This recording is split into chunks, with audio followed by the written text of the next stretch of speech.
Hello, everybody, and welcome to this extra spatial dimension that I have set up here. We got the green screen working, so now I exist in a void of some sort, and that'll be one of the main storylines of the stream going forward. But yeah, it's kind of neat. So that happened. I don't have anything else to say. Bethesda's conference is about to start, so let's head over to YouTube, listen to Jeff Keighley for a bit before the conference starts. For some reason, the boogie guy is here. We'll see him in a second, I think. And some other guys. This guy works for Kotaku, it looks like. And this is some guy. And then there's Boogie, the guy who defends Nazis all the time. So, real amazing lineup. Yeah, what, 2 minutes? I don't know what I'm looking forward to from Bethesda.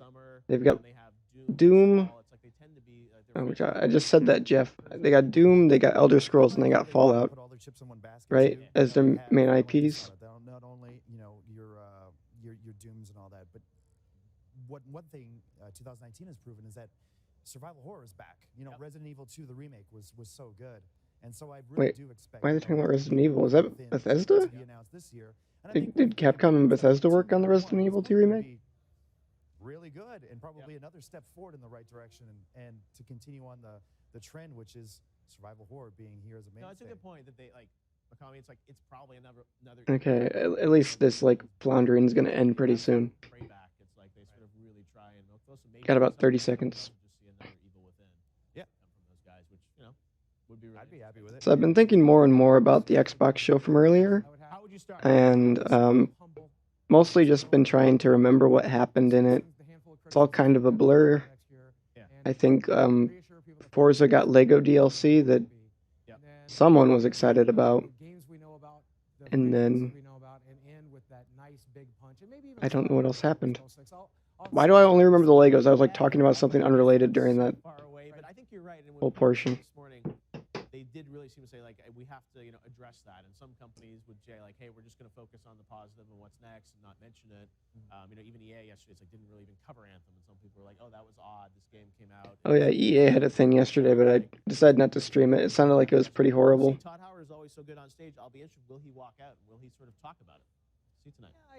Todd Howard. I would expect it. I mean, people have gotten used to now this comeback story. We saw it with No Man's Sky.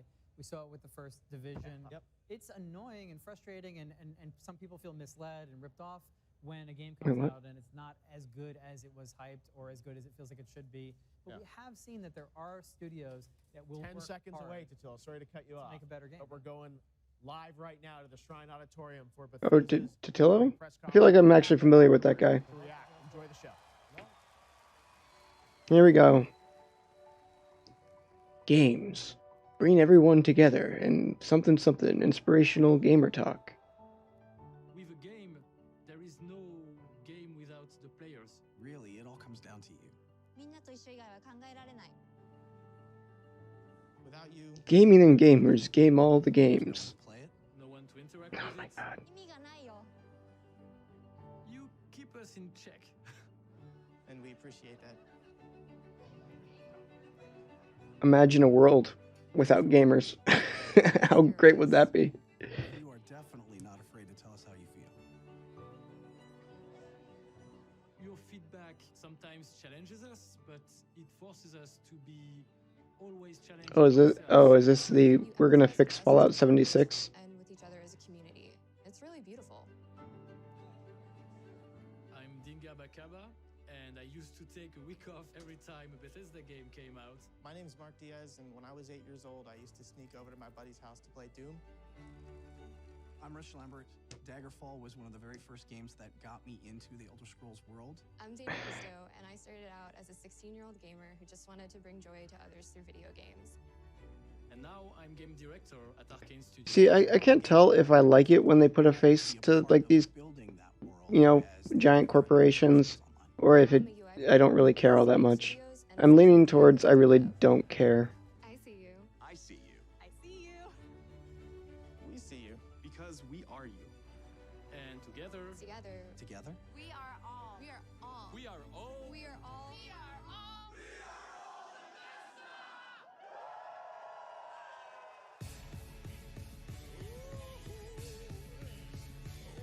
Oh god, a copyrighted song. So, we're gonna see Doom Eternal. We're gonna see Elder Scrolls Mobile, shitty game. We're gonna maybe. I wouldn't be surprised if we hear about like a Doom mobile game announced. Right, that could happen.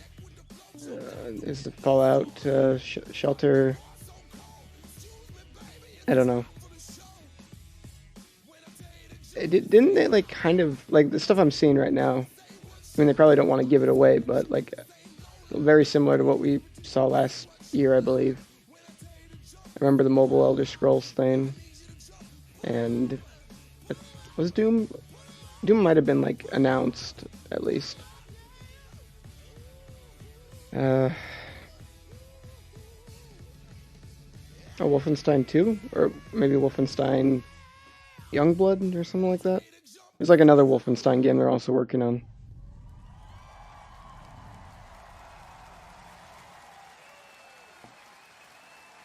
Just a bunch of people looking super bored. I imagine going to E3 and just kind of sucking, like just a little bit.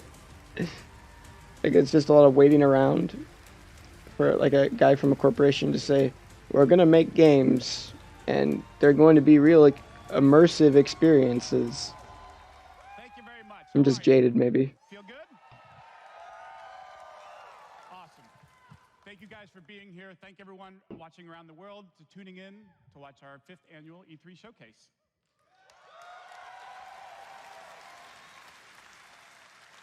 This is a night dedicated to those who love games, who love the incredible entertainment that games provide. This past year, you fought demons on Mars and Nazis in America. You were assassins in the Empire, Like the one guy, woo. and survivors. A lot of us. And survivors in the wasteland. And you've embarked on these amazing adventures on People PC, really like the console, Tamriel VR, one. mobile, or wherever and however you choose to People play. were like, "You can kill Nazis," and they're just kind of like, "Eh." You take the worlds that we create and you make them yours. You share your Tamriel. experiences People with go other mad. players, with friends, and with families. With our games, you've built large global communities that truly matter. This year, we want to give special recognition to the extraordinary Bethesda community. As you saw in our opening video, you mean everything to us. I've almost been at this company for 20 years. And when I first started, Ooh, 20.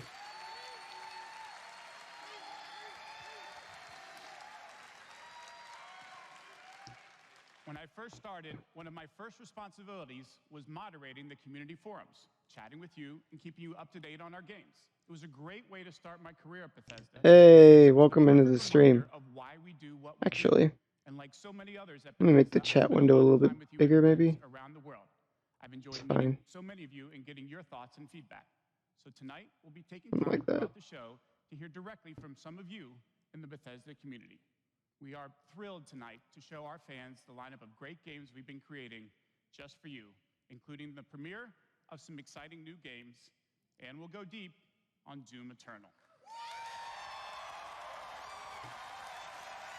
I still need to play the first Doom, honestly. So, if you're ready, let's kick it off. And to get an update from our friends at one of the most celebrated development studios in the world, Bethesda Game Studios. Please welcome studio head and my good friend, Todd Howard.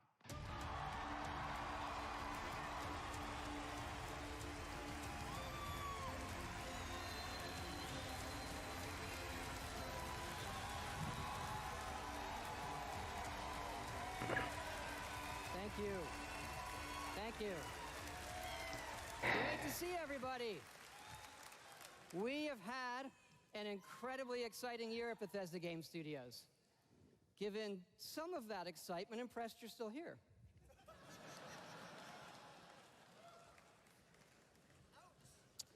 Actually, over Okay. the last year, All right. over 60 That was million players in our games, a little bit the awkward. most ever. And it's all of you.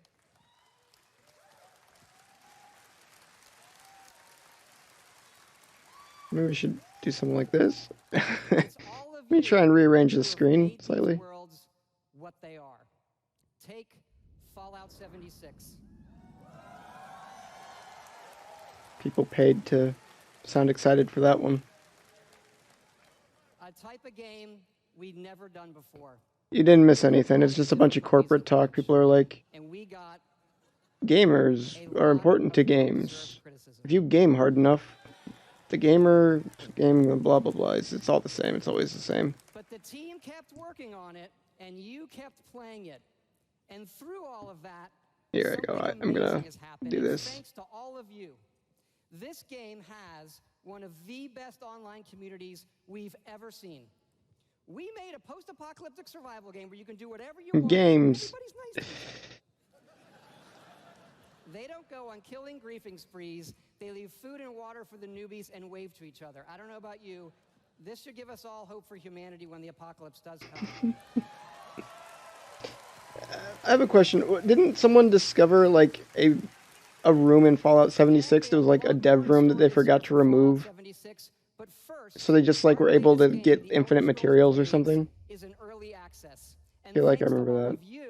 It became our second straight #1 mobile game after Fallout Shelter. Absolutely. Oh wait, this is out? I didn't even know that was out. Oh my god. And to tell you what's coming to Blades, let me introduce project leader Craig Lafferty and art director Matt Carafano.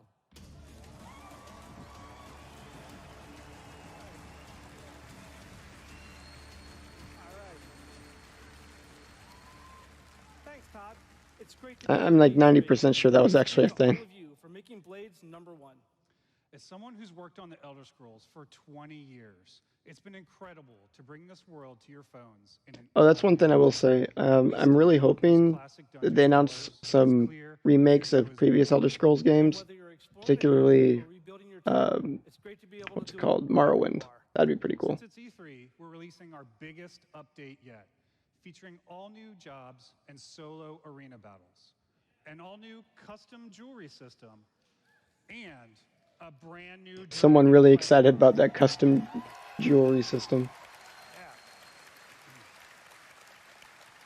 It has even more, but best of all, it's coming out tonight. I'm this person right here. That's me. And give it a try. And we're also hard at work on our arena mode for this fall that'll feature PvP, your own guilds, and visiting your friends' towns.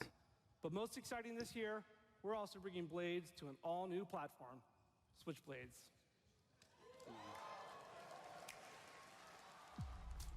I was actually about to predict this since Fallout Shelter came out.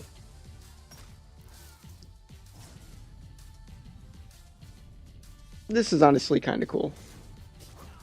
I mean, like, I still hear that the game's, like, pretty bad, but, I mean, another game on Switch, and, like, kind of Elder Scrolls-y, maybe a little bit simpler. I'd rather it be Morrowind or something, but, like, why not? Why not put it on Switch? The Switchblades thing was a complete misfire of a joke, though. Blades is coming this fall to the Nintendo Switch, and yes, it's still free. Some person like, oh my god, what the heck? I didn't know there was that many fans of this game. With motion controls. But best of all, it's cross-play and cross-progression with the mobile version. So you can start tonight on mobile, and all your progress will carry over. It's available here at E3 in our booth and Nintendo's. Yeah.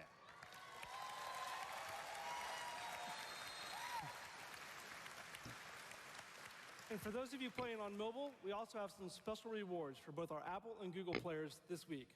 So download tonight and let us know what you think. Thanks again.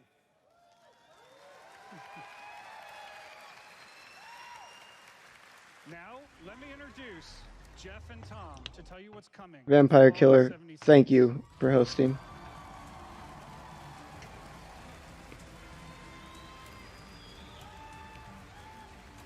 Appreciate it, pal. Hi, I'm Project Leader Jeff Gardner. That was. What? That's a very interesting laugh. We want to thank the millions of you who have played with us, stuck with us, and helped shape the world of Fallout 76. Absolutely. It's incredible what the game has become. You've told us how much you've loved this year's updates so far, from camp building, legendary weapons, player vending, and of course, the dreaded sheep squatch. We've also been working Good on job, our man. biggest update yet. It's called Wastelanders, and it will fundamentally change the game. This is what I don't get is when people like start screaming or like getting all excited when like a name is announced. Like it's called Wastelanders, and someone goes woo. Like you don't even know what that means. How would you possibly be excited for that? What it used to be. We encountered a lot of things. Overcame a lot of things. I don't think any of us expected for people to actually come back. Are you from that vault? Can you help us? We've traveled pretty far. Heard there's hope here in Appalachia. Folk rebuilding, fighting back. We'll fight too, right by your side. Audience is from the. Oh, okay, that makes sense. We've been everywhere and seen everything. Oh, can I talk about the funniest thing that's happened at E3 so far?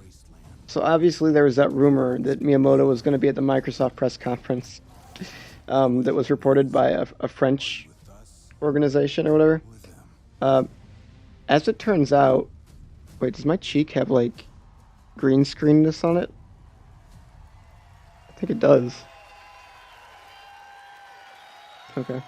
Anyway, it was reported that they saw Miyamoto going to the Microsoft conference. In reality, I guess they saw Keanu Reeves and they thought that was Miyamoto, which is maybe the funniest thing ever. Not just NPCs, but a full quest line, new rewards, and as you saw, full dialogue trees. Isn't that just like basic stuff that's been in every Fallout game previously?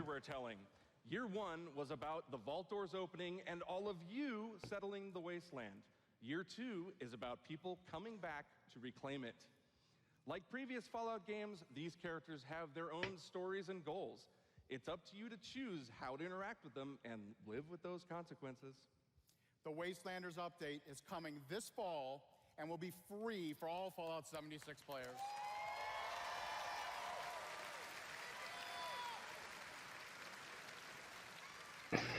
Thank you. And in the spirit of free, we're You're doing God's something work. special just for E3.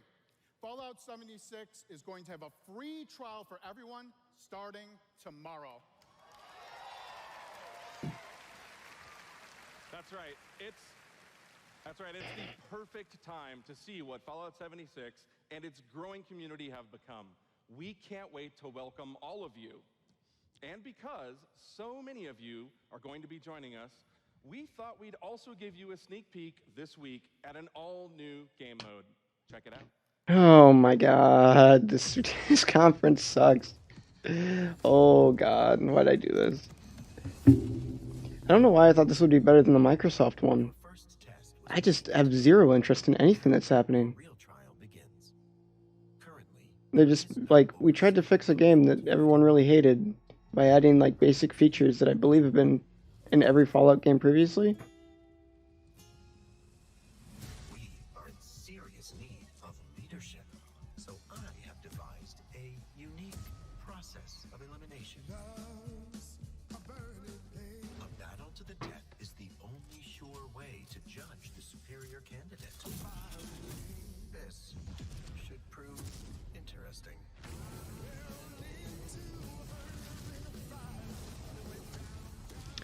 I remember when the first trailer for this game came out and they used the Country Road song, the John Denver song, and then that obviously like boosted the popularity of that song temporarily. Like quite a bit of people were searching it, and it was kind of sad though because like the official John Denver Vimeo page had the song up. Obviously, it's been up there forever, but then in the description it was like featured in Fallout 76. I'm like, ugh, it's a little bit sad.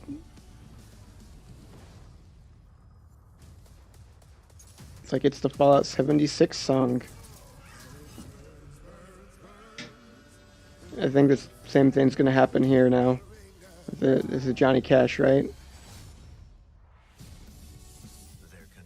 Wait, what did Todd Howard say that?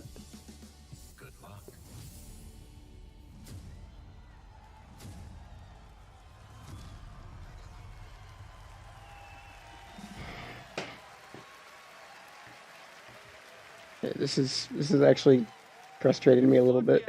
A battle royale in Fallout 76. That's right. Nuclear Winter. Oh, that guy was wheezing. Born from the Fallout universe. From power armor to perk cards, from camp building to contending with wasteland creatures, and of course, my personal favorite, nukes. It's a great free addition to an already huge game. We love playing it, and we think you will too.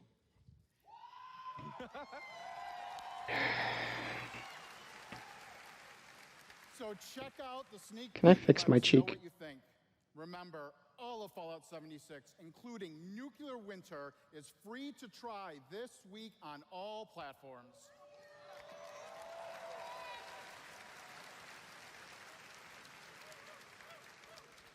So jump in tomorrow. We can't wait to see you. Thanks again.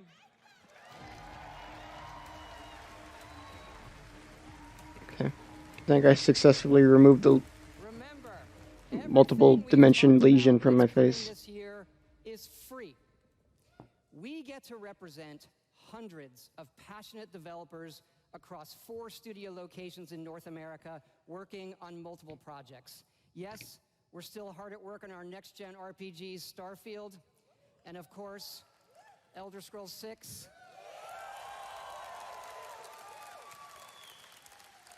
I like that people are just like spamming the clown emoji in chat. These game worlds are to all of you, and they are to us. We know the time you spend in them is important. Keep telling us what you love, what you'd like to see us do better. Thank you again, everybody, for your support, but really, even more so, I want to thank everybody for believing in us. Thank you.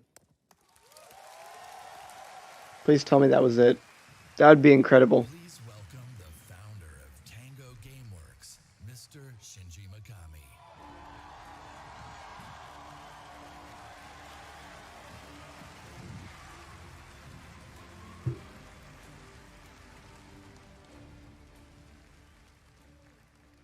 Hello.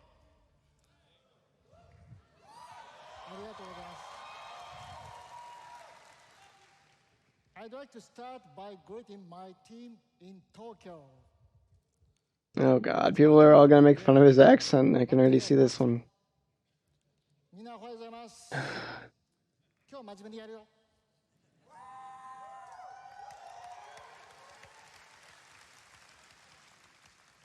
Tonight, I am excited to announce the next game from Tango.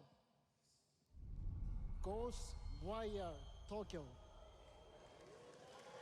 Okay, so this was leaked as well.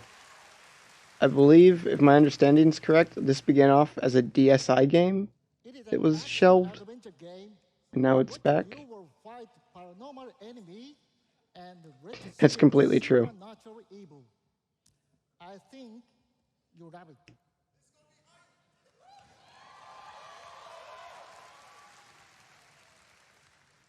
To tell you more about Ghostwire Tokyo, here is creative director at Tango, Ikumi Nakamura.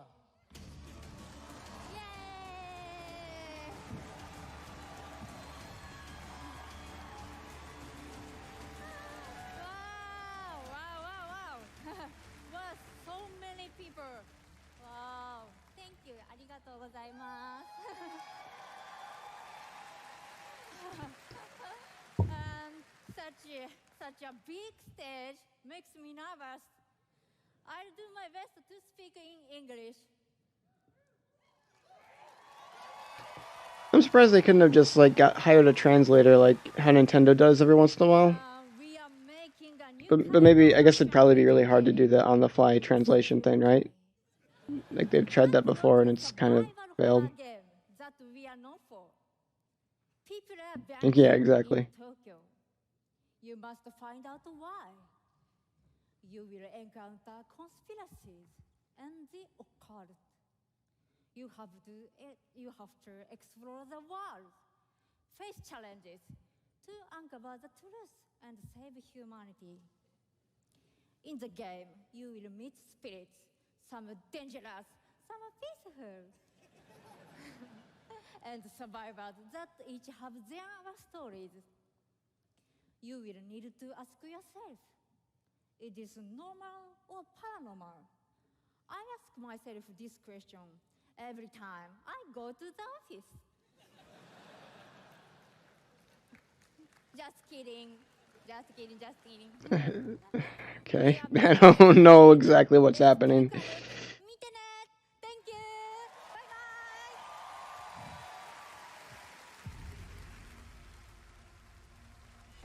Bye-bye. Nice hips, says one person in chat.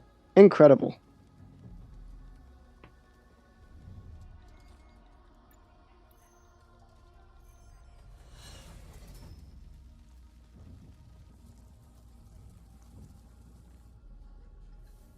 I didn't notice.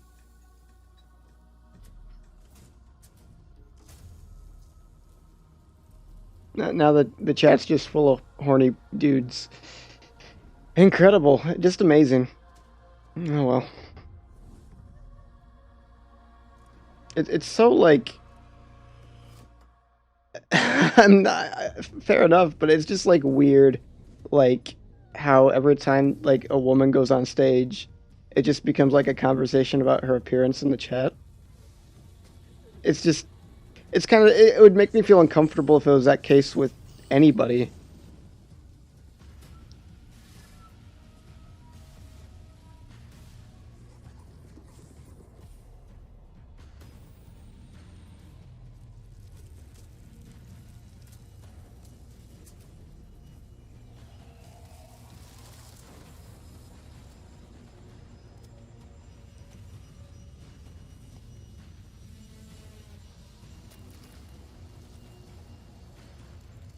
Oh god, scary ramen.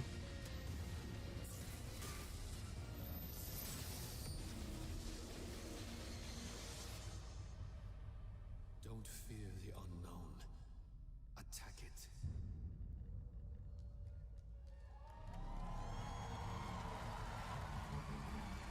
That's right. I'm gonna change my name to that. There we go.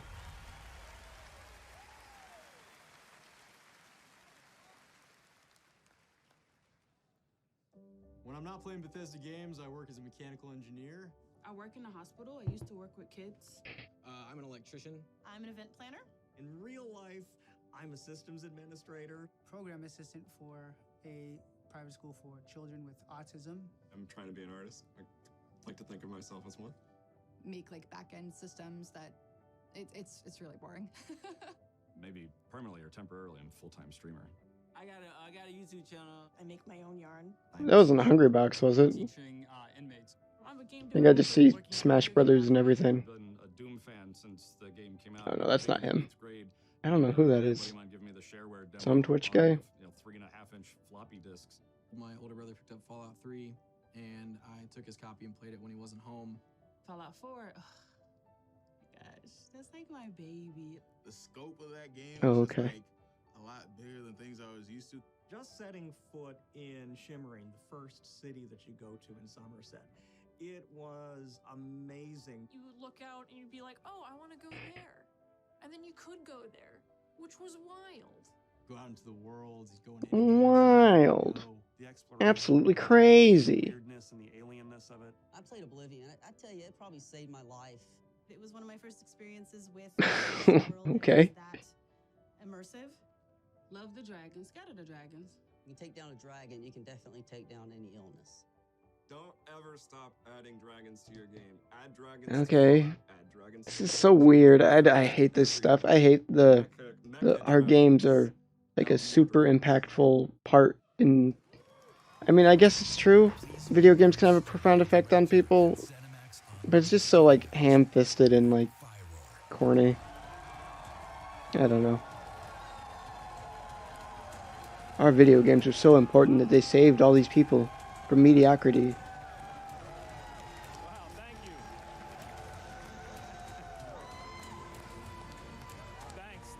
Thank you, everyone.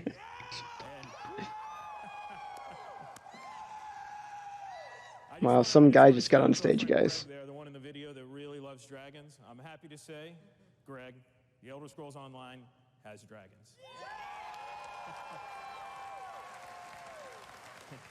Right now, in fact, players are deep into the season of the dragon. Our year-long I had a discussion with someone who worked at GameStop at one point, and they were talking about how weird it is to like sell stuff like this. Like, you will be able to fight dragons in the game. Like when you have to like advertise that to potential customers, how it's like you're kind of just giving this like vapid, meaningless statement. Like it doesn't really say anything about like the quality of that content. Just like this content exists. Thank you for making ESO the Like selling stuff on like conceptual coolness is kind of difficult, I guess. huge success for ESO. More Game of the Year awards, millions more players have joined. So many, in fact, that we recently added more server capacity just to support all the new players. People are saying in the YouTube chat that this audience is fake. I think that there's just a bunch of people with like a really like good sense of humor doing this stuff ironically. No real human could act that good. For the first time, the homeland of the Khajiit, as well as Control the Dead as the new Necromancer class. And if you haven't played it yet, Elsewhere is the perfect starting point for new players. When we announced Season of the Dragon, we kicked it off new by showing players. a video about how dragons were unleashed on Elsewhere, and we ended with a cliffhanger. Now, I'm really excited. Maybe they got to be like Bethesda employees, maybe, who are just really excited for people to play the game.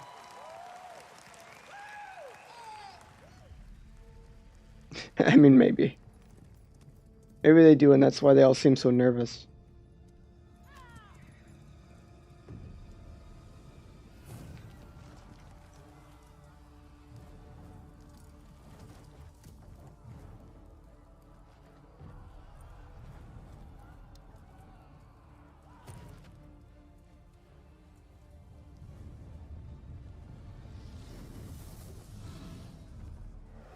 Let me look up real quick what we got on for tomorrow. I think Square Enix might be on. That'd be maybe interesting. I hope.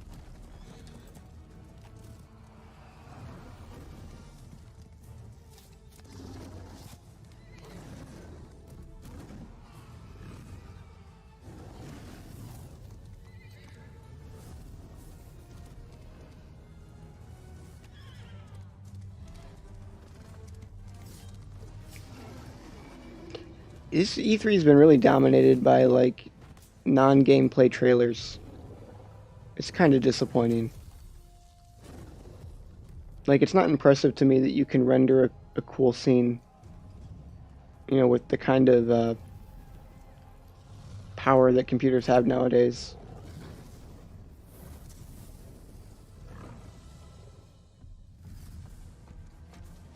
We still have Devolver Digital tonight.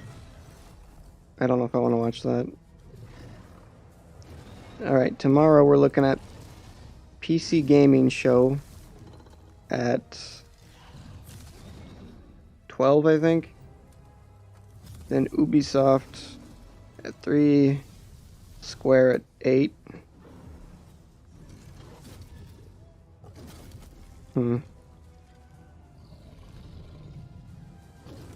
I don't know if I want to watch the PC gaming one is the only thing. Maybe.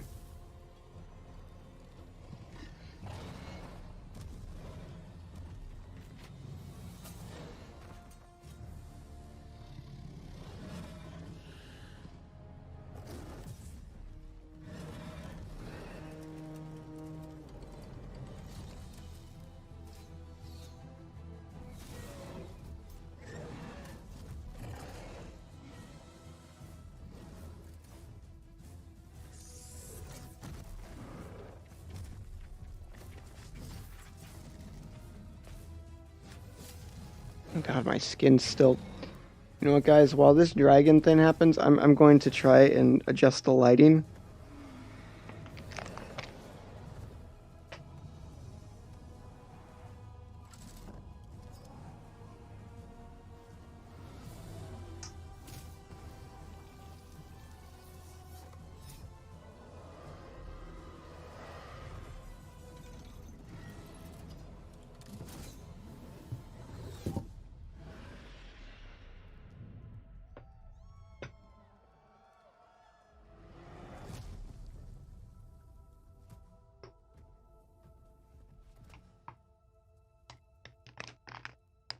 Alright. I think I fixed it somewhat. With no idea why this cheek is, or this cheek, I guess, is like so pasty white looking.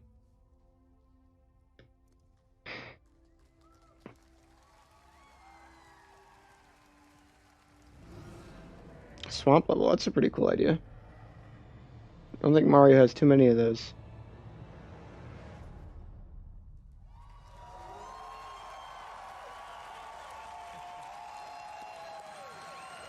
People actually giving standing ovations. That's right, another cliffhanger. Oh, I think I saw their Bethesda shirts, actually. The legendary Redguard Swordmaster. He's the legendary Redguard Swordmaster you met as part of the original 5 companions. He's back as the leader of the Dragon Guard, a group of dragon hunting warriors you've seen in other Elder Scrolls games. He'll be featured Oh in my a God. DLC named Dragonhold, which will complete the season of the dragon.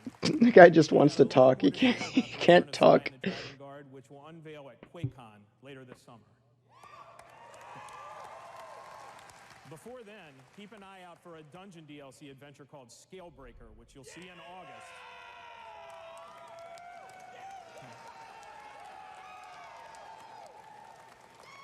Thank you so much for your support of the Elder Scrolls. It's these people like right up front, like the front row. Enthusiasm for the game motivates us every day.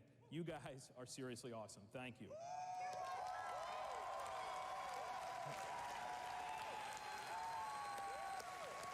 But I have something else to talk about. Is it Banjo-Kazooie 3? The only game in development at ZeniMax Online Studios. We have several other projects, one of which we're ready to reveal tonight. Banjo-Kazooie 3, guys. Here it comes. Is the game's creative director, Kira Schlitt.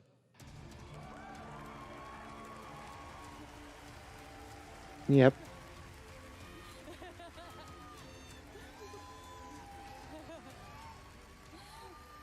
Hi, everyone.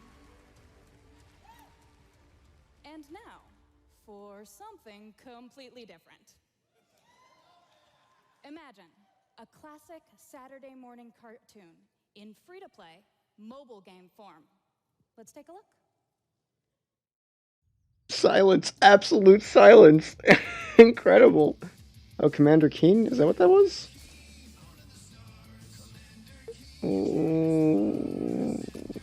Why? Why?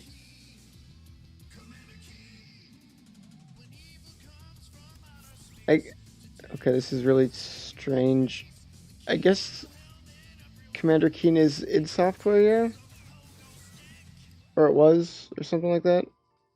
So it would make sense that they own the rights.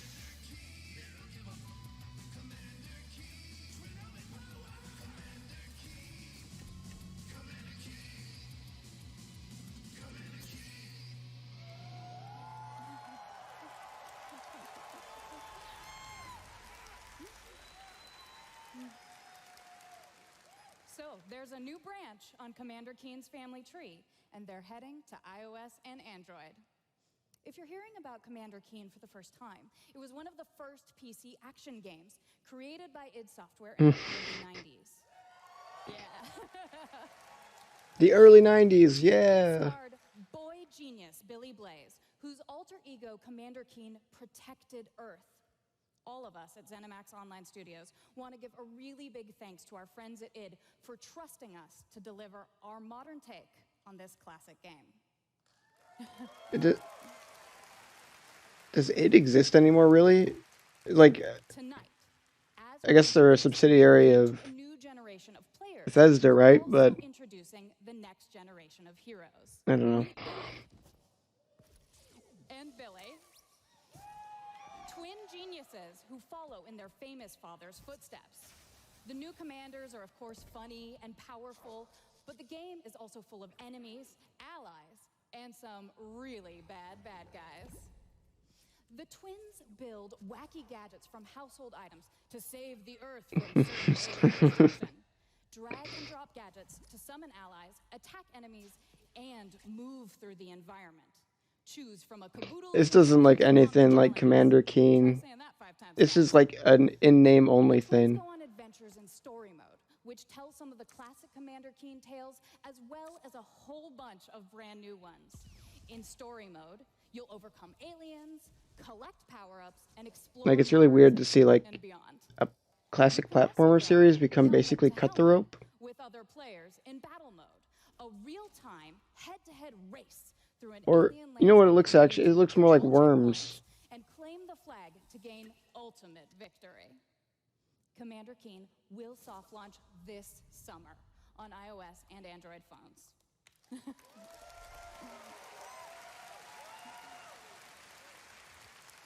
So, please go visit gokeen.com to pre-register to receive unique in-game rewards and hot Commander Keen launch updates. We really can't wait to kick some asteroid with you all. Thanks.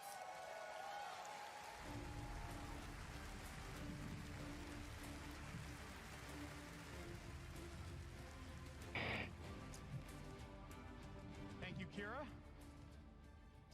At Bethesda, we, like you, love mobile games.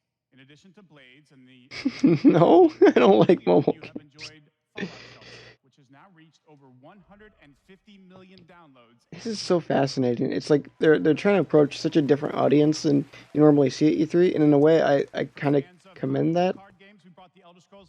But like they're definitely not talking to me. The Legends community has continued to grow thanks to a lot of upgrades, new features, and new content. It's a great experience for a night of gaming or a quick match over a cup of coffee.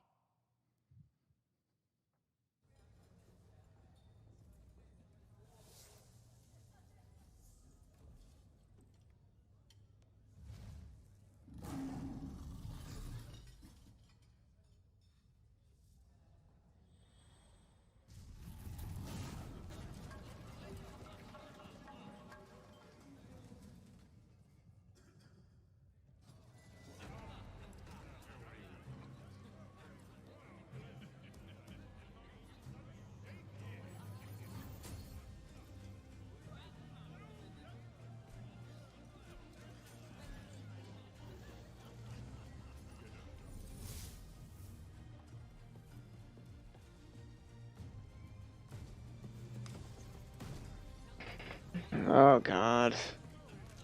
I'm trying desperately to think of something to talk about here.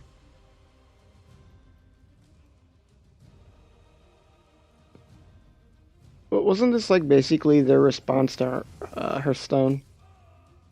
Am I correct in that assumption?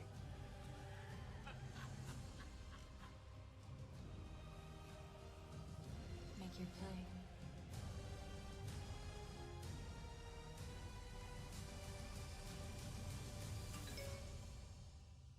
When someone's talking that there's like an Elder Scrolls like Netflix series happening.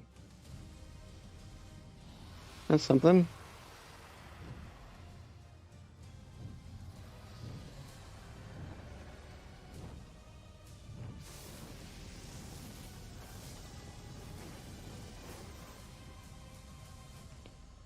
When are we gonna get Elder Scrolls Sleep?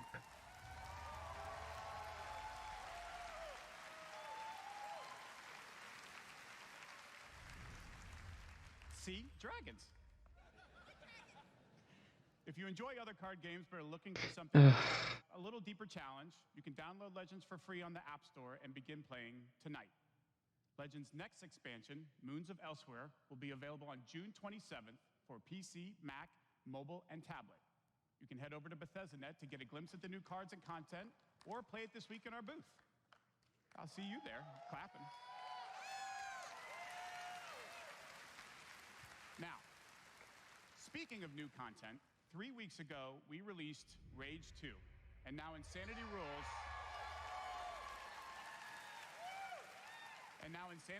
for millions of players around the world. But we wanted to do more than just deliver a critically acclaimed open-world shooter. We've already added community challenges that reward you just for having fun in the wasteland, and we've got a lot more planned with new features rolling out this week. The world of Rage 2 will become even more... The display they're standing in front of is so weird. Take a look. Like the weird jail bars going across it.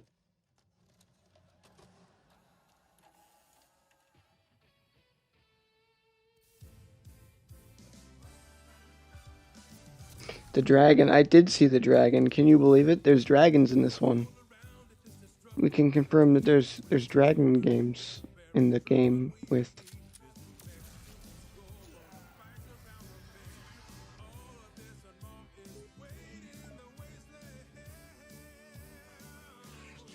So this is like a Too Many Cooks ripoff? It's kind of like... This is so overdone. It's a happy song, but like what's going on the screen is extremely violent, isn't it? That's pretty interesting juxtaposition there.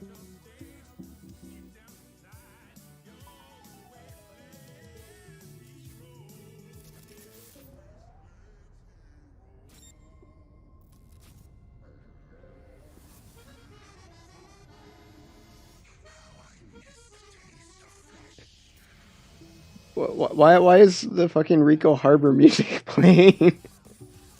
That's what it sounded like. Wait, do you guys hear that? Am I going crazy? Do you guys hear that? That was actually like the Wii Shop channel music. Why am I hearing that? Okay, I don't know.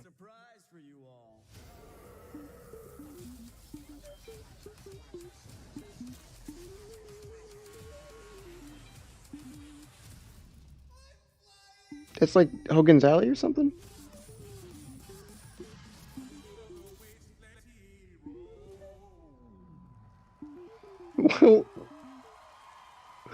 What is going on? What's happening?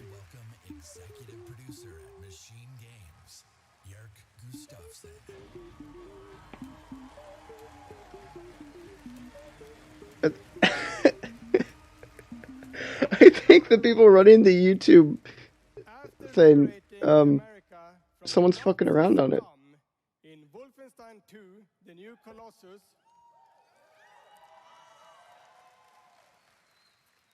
this year we take Bethesda developing Mario Sunshine 2. No, I'm not doing it. You can actually look at the chat. Everyone else is wondering what's going on with it too. We are bringing Nazi killing into virtual reality with Wolfenstein Cyberpilot. It's gone now, I guess. I don't know what that was. You will take control of Nazi war machines and turn them against their creators. Cyberpilot will be available this July, and it's playable this week in Sans theme?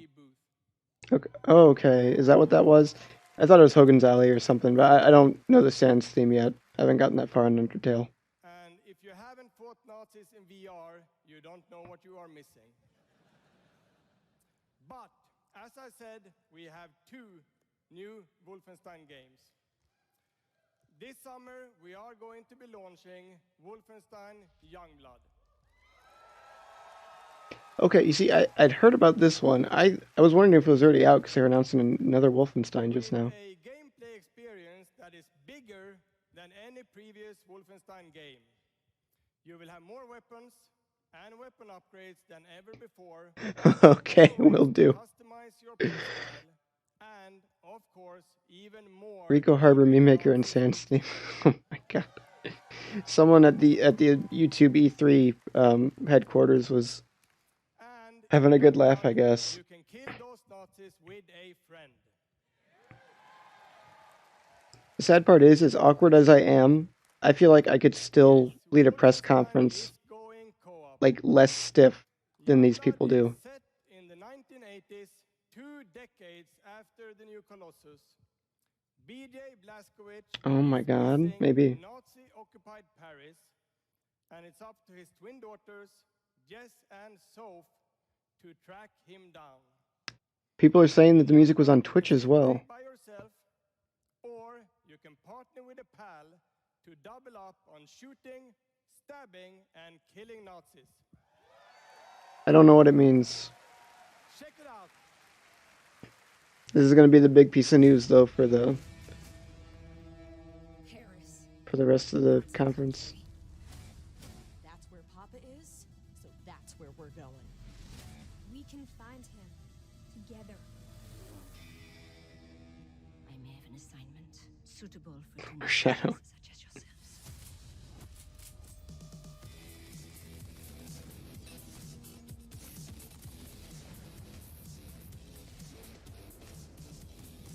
Speaking of killing Nazis, they should really make like a good Indiana Jones game at some point. I've yet to play one that was like excellent. I hear Fate of Atlantis is pretty good, but like that's like a point and click thing, which is not my favorite genre. Like I like a couple point and click games, but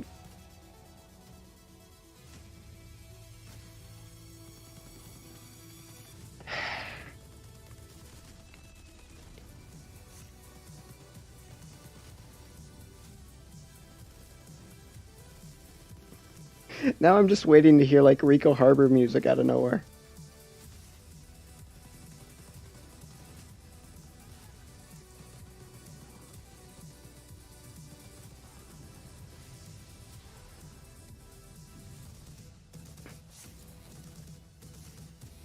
When is Goonies getting a game? They had 2 games on the NES. I also think there was Versus Goonies.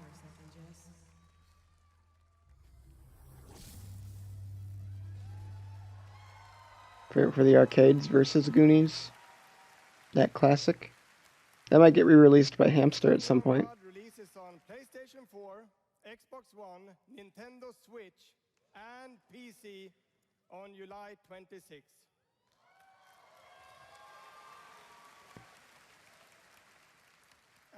And if you can't wait, stop by our E3 booth to play this week.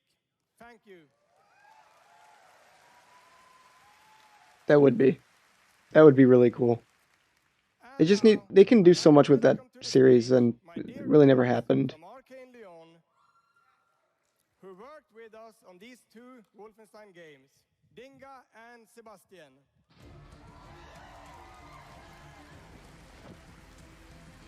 Actually, at some point I'm going to stream the N64 Indiana Jones game, which is kind of interesting. It's like it was a Blockbuster rental exclusive. It's kind of weird. I look into that. But they could really do more with it. Yeah, Versus Goonies. It's a real thing. I'll stream it. Maybe. I don't know. Bonsoir, I'm Sébastien Mitton, art director in the same studio. So, along with partnering with our good friends at Machine Games on Wolfenstein, we've been working on other projects at Arcane Lyon. And tonight, Donkey Kong 64. Why isn't Donkey Kong 64 in VR yet? Maybe Bethesda will finally develop that. That's what all the music is foreshadowing. Let me begin by saying bienvenue to the frozen island of Black Reef. This is a place of mystery, where looks can kill. The game takes place during what we say in French is a période de folie, a time of madness. And now that we've given you a small taste of the world, let us introduce you to our 2 deadly rivals, Colt and Juliana.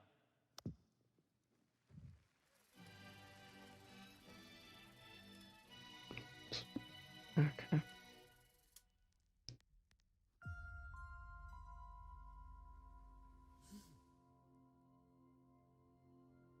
This place isn't a paradise. It's a prison.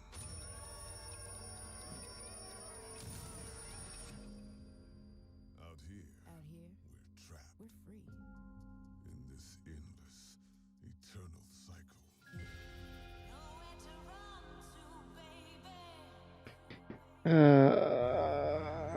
Graphics look nice. Game looks boring. It's this way with every game for me. It's so sad. Games don't excite me anymore. They like even something like this where it looks like they're kind of doing something different with the visuals and everything. Being kind of creative. Oh wait, no, it's a time loop game, not another one. Is that the new thing? We're gonna get away from zombie games and now we're doing time loop games.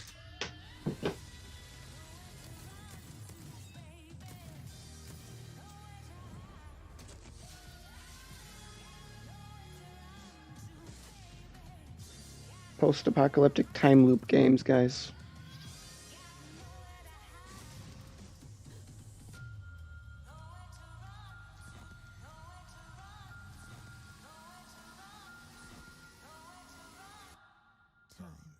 Is on my side.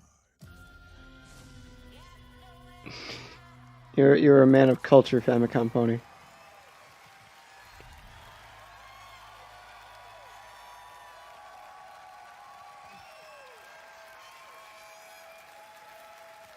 Deathloop.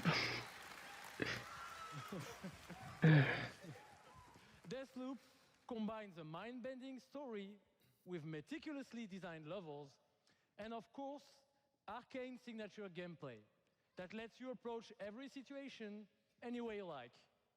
Because in the endless clash between these two extraordinary assassins, how you play... I did hear about that. That was the weirdest thing. I never played that game very much as a kid, but I mean it's kind of cool that it's getting a remake. It's a little bit weird. That's neat. Yeah, very diverse accents going on. It's also pretty fucking true. It's fine. They also say the word fuck a lot in this particular conference. Unlike any other, and we really hope that you enjoy the ride. Merci beaucoup. Thank you very much. I mean, gaming isn't like an international thing, and it's kind of neat. It's a wonderful way to get away from all the pressures in life.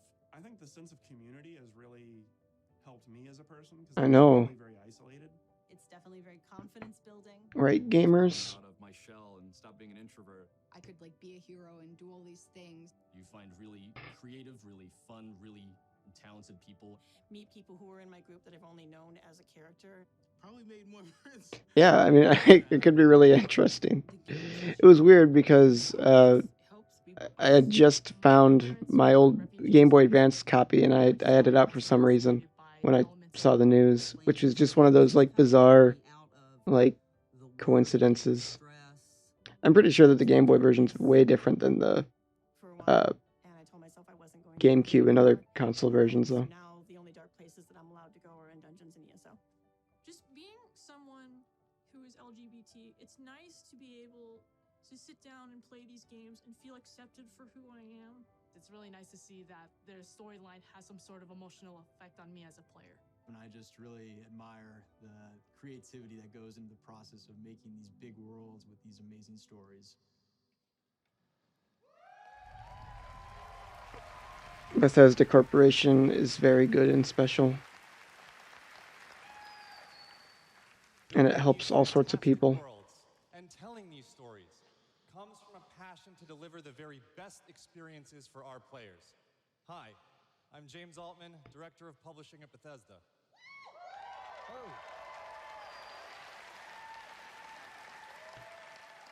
And I'm Robert Duffy, Chief Technology. I think they really overestimate. I mean, you can't really deny the experiences of people that are probably paid actors, but like they're really acting like they're way more important than they really are, probably. So for the past 2 decades, we've approached game development not by looking at what is possible today. Oh God! And now the chat is just complete cancer. And at Bethesda, we're proud of It's where again and again we've changed the industry. there's so many things to like dissect in that last video. We were groundbreakers with go anywhere, do anything open world RPGs. We are the inventors of the first-person shooter, which is now the world's most popular form of gaming. We are pioneers in downloadable content and the first to bring mods to consoles. And actually, since we first brought mods to consoles in 2016, there have been 1 billion mod downloads for Fallout and Skyrim.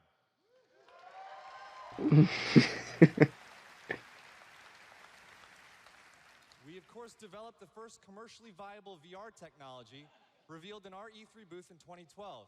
Yes, that is the original VR headset held together by tape and worn by our very own Tim Willits. Actually, the Virtual Boy guys, remember how great that was? And of course, we are well known as developers of best-in-class engine technology with our id Tech engine.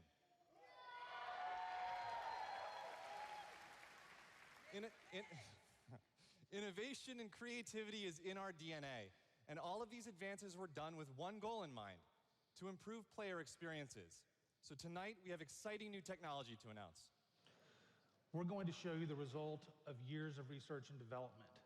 Cutting-edge game engine-based technology we've developed specifically for game streaming.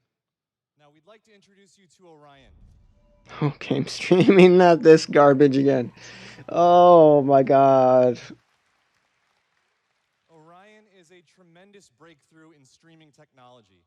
Streaming is just another way to monetize gaming. Like they like parade out these people and they're like, look at all the people from like minority groups that we've helped and everything. And now they're gonna create like a new way to like screw over like poorer people or help incentivize it. How does Orion work? I don't know. It seems a little bit scummy. Game streaming services you've been hearing so much about have largely focused on hardware solutions to address the complex challenges of streaming. There's a lot of words. We used our expertise in developing game engine software and took a different approach. By incorporating Orion technology at the game engine level, we're able to stream game content up to 20% faster per frame, leading to a dramatic reduction in latency. In addition, an Orion-enabled game can stream with up to 40% lower bandwidth. And happily, for game developers, Orion technology is easy to integrate with your game build with our SDK. But what does that mean for you? It means that streaming games will be faster and better with Orion. And Orion substantially reduces the cost of streaming for players and for publishers. So it won't matter. Not really. This They're is sucking up all the bandwidth, or if you live far away from Orion, you'll still be able to stream your game at max. This idea this is going to be cheaper for anyone is such bullshit. I don't believe that for a moment. I could see it being cheaper for like developers to implement, but that's it. This is never going to be as cheap as just being able to own a game like in the long term. Technology, one must ask the question, can it play Doom? Good question. Can it stream an unrelenting, fluid, first-person shooter with native 4K resolution at 60 frames per second? Let's see. Watch this pre-recorded video. Like, I don't think they're good. Oh, they're going to pretend that they're doing it live. Tech specialist from id Software, who is showing you just that here live on stage. So Shale is streaming an Orion-enabled Doom 2016 right now to that mobile device. As you can see, there is no reduction in visual fidelity. This is fake. This is so fucking fake. I don't believe this for even 1 second. Without perceptible latency. And we want you all to experience this powerful. I'm looking at like the right stick, and So for a chance this has got to be fake, right? to stream Doom Like it just looks like they're going. Like I don't believe it's. Join the Doom Slayers Club by registering at slayersclub.com tonight.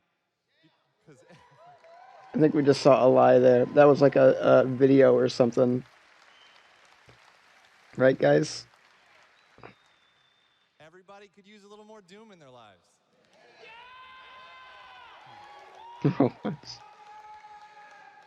And we'll see you in hell.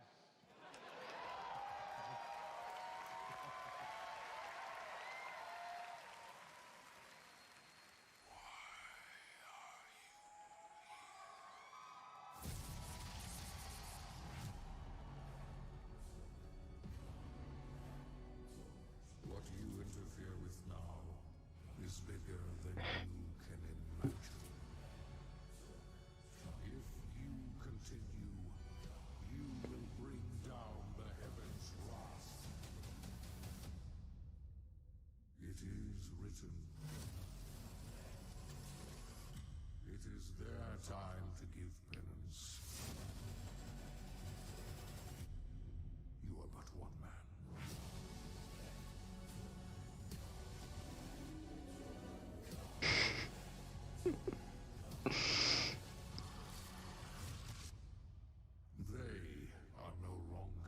I'm sure there's going to be a lot of opportunities for that over the course of the C3.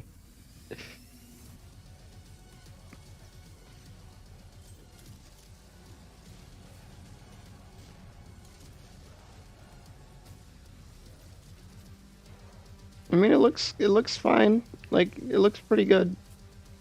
The one thing I like about Doom, just from what I've seen of it, is that it seems much more creative than a lot of first-person shooters. That genre could really use some creativity, so it's neat. You think this thing is still coming day and date with on the Switch? Probably not, I'm gonna guess.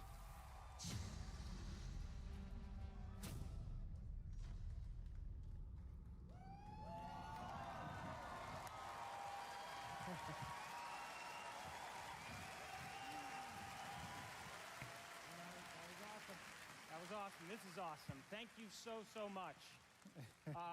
I'm Marty Stratton, the executive producer of Doom Eternal. And I'm Thank you. Hugo Martin, the game's creative director.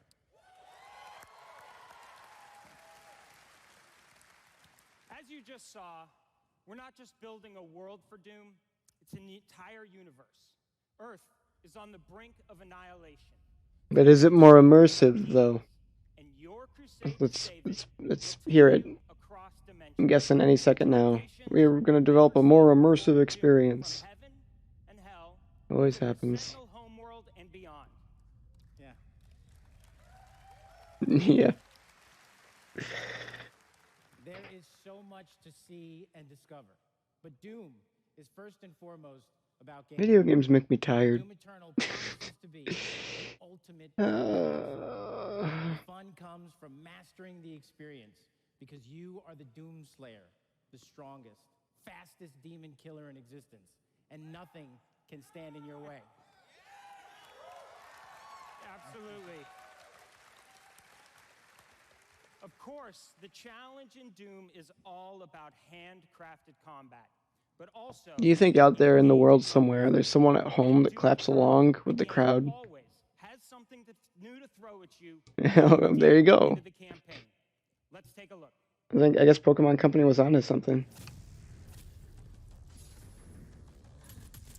Well, look at this. You're like jumping around everywhere, and you're like you jumped on that guy. That's pretty cool. Latching onto things. Mario Brothers fire bars. Where's that Rico Harbor music when we need it?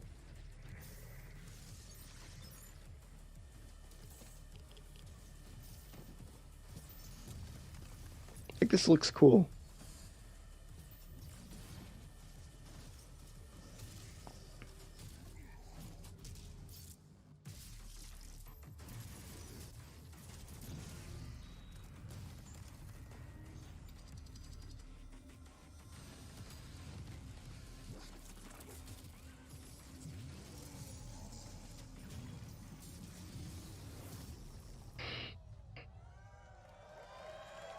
Maybe I will stream the Devolver Digital thing. Why not at this point? Maybe it'll end up winning this day. You know, it's so important to us at id Software that every aspect of the gameplay has real meaning to you, the player. Every enemy is different, every weapon has a purpose, and every decision you make really counts. The only path to victory in Doom Eternal is to aggressively control the fight with amazing agility, powerful guns, and critical resources. Is that a contradiction? I'm not sure. I didn't hear exactly what he said. It's all just corporate talk. Or advertising talk.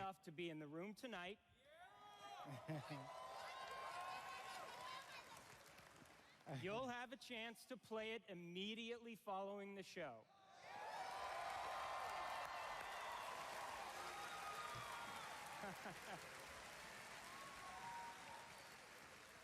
And for those not here, but at E3 this week, we'll have Doom Eternal playable in the Bethesda booth all week. Yeah. But enough All right, so there's really no tangible benefit for being there. This perfect killing machine goes to work. Said, give us your blood work. Oh, some like lame pun about blood or something.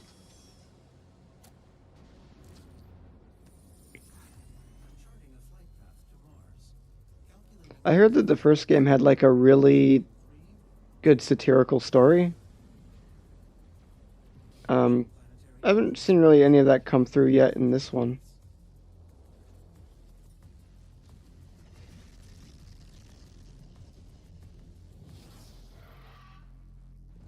Oh, there's Corona Mountain. This really is the new Mario game.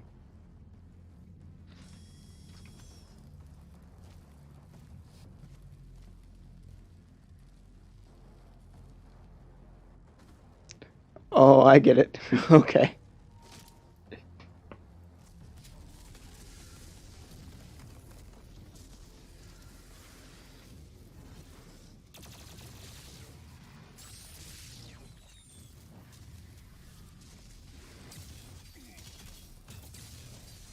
Look at these environments. They're like so interesting. Like they're kind of like vaguely colorful too. Like obviously not like color overload. But there's like kind of areas that are like got like different hues and stuff in them. I don't know. I just appreciate that, especially when all like FPSs look so similar. It's nice to see these like really bright reds and blues and greens and shit all over the screen.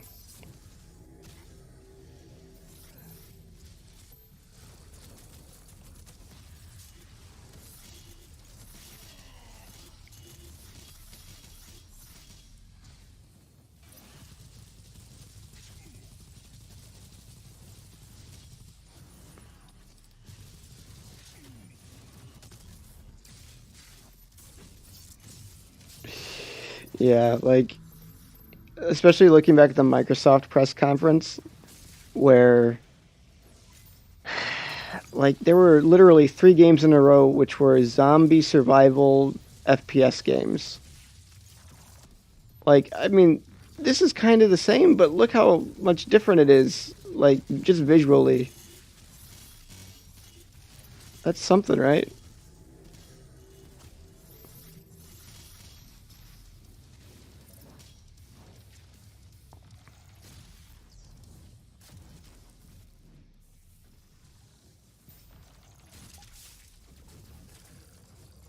This is going on too long now, though. I'm bored.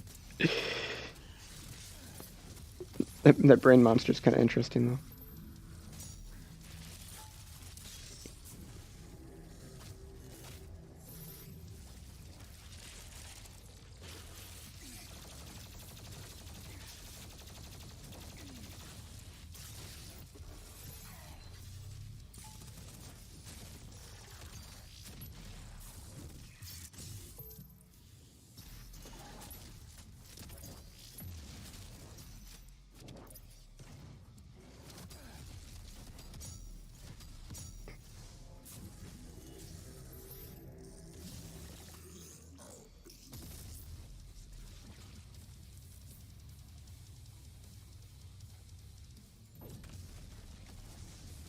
Look, this area is pretty neat. Yeah, kind of cool. Like giant lava pillars.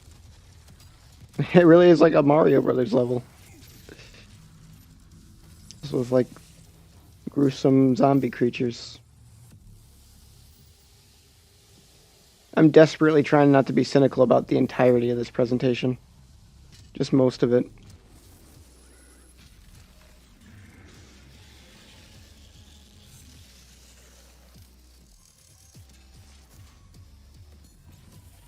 Oh god, it's Doom Cow.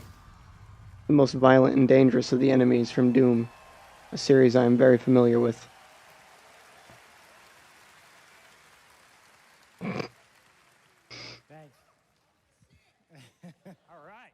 That was classic. Yeah, that was awesome. Thanks. We're so excited because the gameplay that you just saw is just a piece of what you're going to play this week at E3. Yeah. But I bet a lot of you are wondering, when do we get to play Doom Eternal at our home? Well, you don't have to wait too much longer. Not quite tomorrow. When can I play Doom Eternal at my home? But Doom Eternal will release on November 22nd.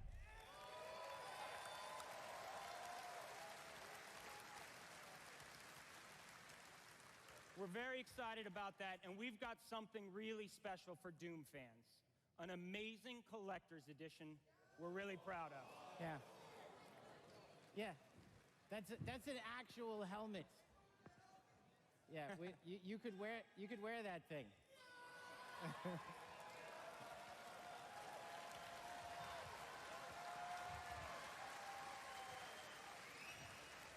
This guy's already got it. That's right. Already a badass. He's already got one on. All right, well, we've got one more thing we know. So awkward. About. Our totally new Doom multiplayer experience. We call it Battle Mode. We've been developing this in-house at id, and it's unlike anything you've played before. Yeah, we've been so pumped at id to share this with you. This is pure Doom, but with your friends, where two player-controlled demons take on one fully loaded Slayer in a fight to the death. This is a first-person fighter, where it's demon strategy versus Slayer skill. You know, we can't wait, because we know you Zombie U2. play styles of the various demons, because each has unique movement, attacks, and abilities. They can even spawn AI demons to control the battlefield and help you take down the Slayer. It's strategic, competitive, and it's a ton of fun. It's the sequel to Zombie U we've all been waiting for. With you this year at QuakeCon. That's right, a lot more to share at QuakeCon, but before we go, we do want to take a first look at Doom Eternal's new multiplayer. On behalf of our amazing team at id in Dallas and Frankfurt, Germany, we want to thank you all so much for your support. Thanks, everyone. Thank you.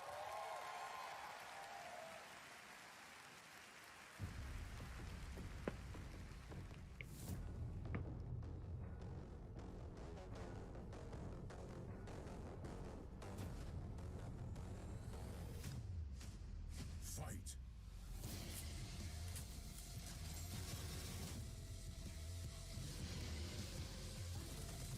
Demon health critical. Oh wait, no, this isn't Zombie U. Slayer health critical. Hey, welcome to the stream. Slayer kill. Thanks for stopping by. Round 2.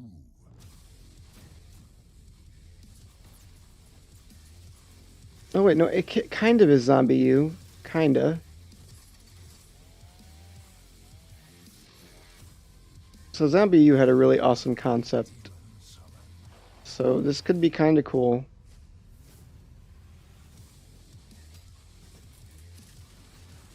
I'm intrigued by this. This could be actually a really fun multiplayer mode. I mean, maybe not necessarily for me, but...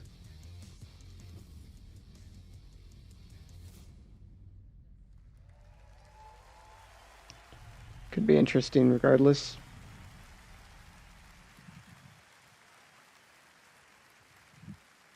Another round of applause, please, for Marty Hugo and all of our presenters tonight.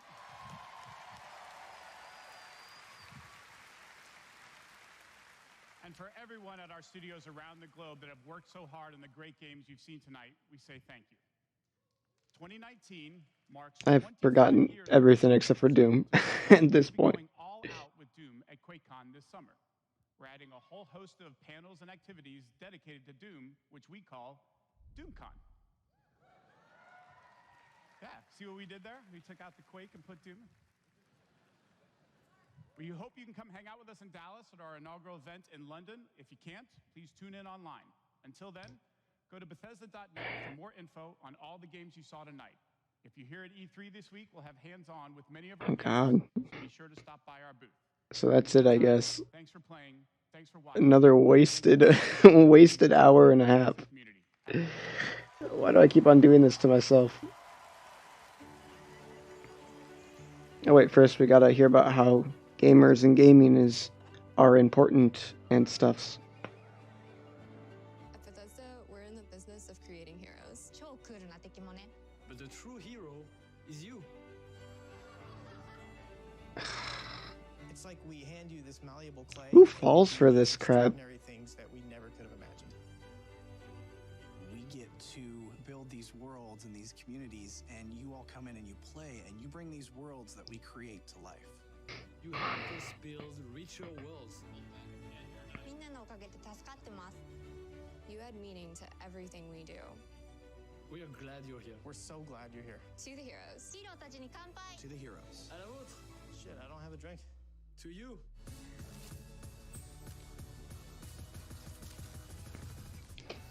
Okay, so my thoughts on this were, my interest was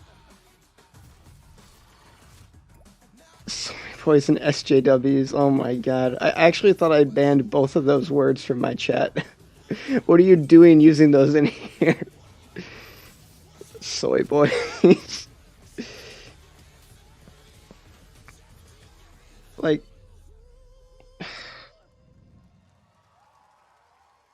it's just so like silly. Like, oh, here we are. That was Bethesda's BE3. I'm back here in the studio, and we've got another about hour and a half. It's you guys with a lot of great games coming by to tell you more. And there's Boogie for some reason. Okay, let's switch back over to large Michael mode. All right, guys. So let me try and run down everything that I can remember. Doom looked pretty good. I think Doom is probably fine. I don't know why it wouldn't be. Looked creative. The Rico Harbor music randomly playing, and then the Undertale music, that was that was pretty funny. I don't know why it was there. The weird like vignettes of gamers are so important to gaming and they bring their gamer experiences to life. Thank you so much for gaming, gamers. That stuff doesn't work on me. I find it incredibly cringy. I think that their move towards streaming services sucks for a lot of people and is going to really negatively affect people who don't have a lot of money, I feel like. Like, I don't think it's an SJW thing or whatever. Like, I don't have a problem with that. I do think it's kind of lame, though, for them. Oh, wait, 1 second. God, one second. Figure this out. Here we go. That's. Come on, also, Duck.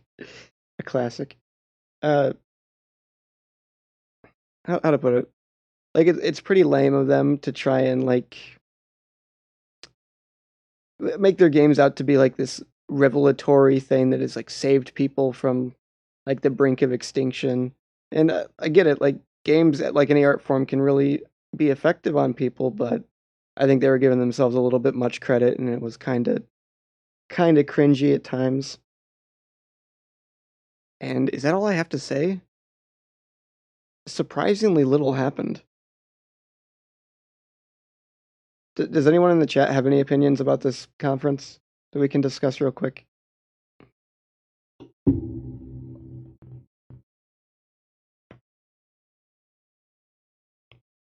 Maybe I'll look over the YouTube chat, see what YouTube chat is saying. What was the best game? Probably Doom. I'm gonna say Doom Eternal. That one looked pretty fun.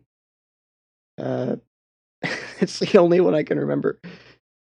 I was gonna say Lego Star Wars, but that was actually Microsoft like 3 hours earlier. The brain worms are really getting to me. I guess it was kind of neat. The Elder Scrolls whatever mobile game is coming to Switch.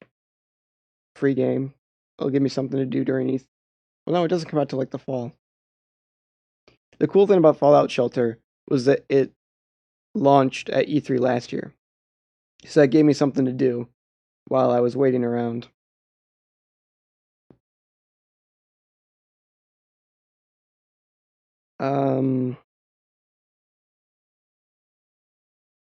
Yeah, I don't know.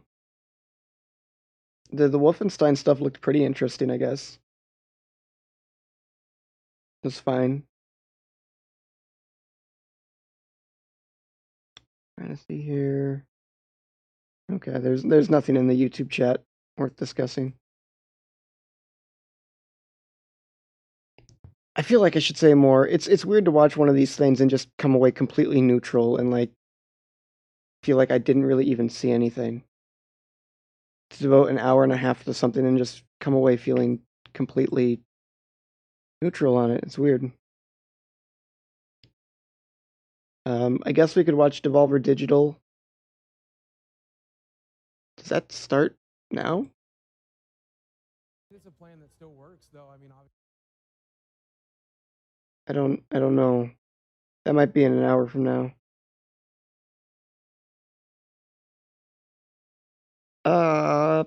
That's it. I got nothing more to say. Thanks for watching, guys.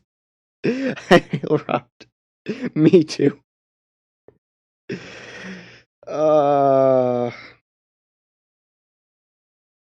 One second. Let's listen to what Jeff has to say real quick. So I was really happy with what they produced today. I think it was a good presentation. Yeah, no. I mean, Doom was a big finish, and again, this was a year where we kind of knew most of the stuff they were going to talk about compared to last year. It's like, yes, a couple new projects announced, but didn't see those games. They're not going to be up for best of show or anything, right? I mean, it's like they're just kind of CG pieces, and even like Wolf Youngblood. I mean, that's. Oh yeah, that's true. That's a good point, Jeff. Like there was a lot of the just CG like showcase things. Like that means nothing to me. I don't know why they can't just like. It just means that the game is in such early development that there really isn't anything to show. So why are they talking about it? Like that stuff is just opens yourself up for a lot of disappointment. But it was also nice to see. It was nice to see a lot of enthusiastic developers on stage. Yeah. Ikumi Nakamura, the developer, apparently an artist. She'd done art for Okami and Bayonetta, I believe. Oh, cool. Has worked with That's Mikami kinda for cool. a long time. This is my quick Twitter research. During the show, and just her enthusiasm for the Ghostwire project. She just won. Definitely helped. Ken has got competition with her on stage for sure. That earnest, sort of pride in your work coming through, and you saw that from a number of their developers. I mean, that's fine. Like this stuff doesn't matter to me though. Like, I don't know. Again, it's really weird to discuss like that kind of meta stuff of the show. Like, what is the purpose of E3? Like, this discussion was going on Twitter a little bit, and I would kind of like to defend E3 as more than just like a big commercial, even though that's essentially what it is. But then this stuff like the developer interviews or whatever, and like the games are so important, and we thank you everyone so much for the games. All that stuff, it just, I don't know, it's like feels so insincere. So maybe E3 really is just a big commercial that I happen to enjoy, and it should just stay that way. I don't know. That's my thoughts. Okay, guys, we might be back at 10 for the Devolver Digital Conference if I really just want to make my life that much more depressing. So please stop back then if you'd like to. And that is all. See you guys then.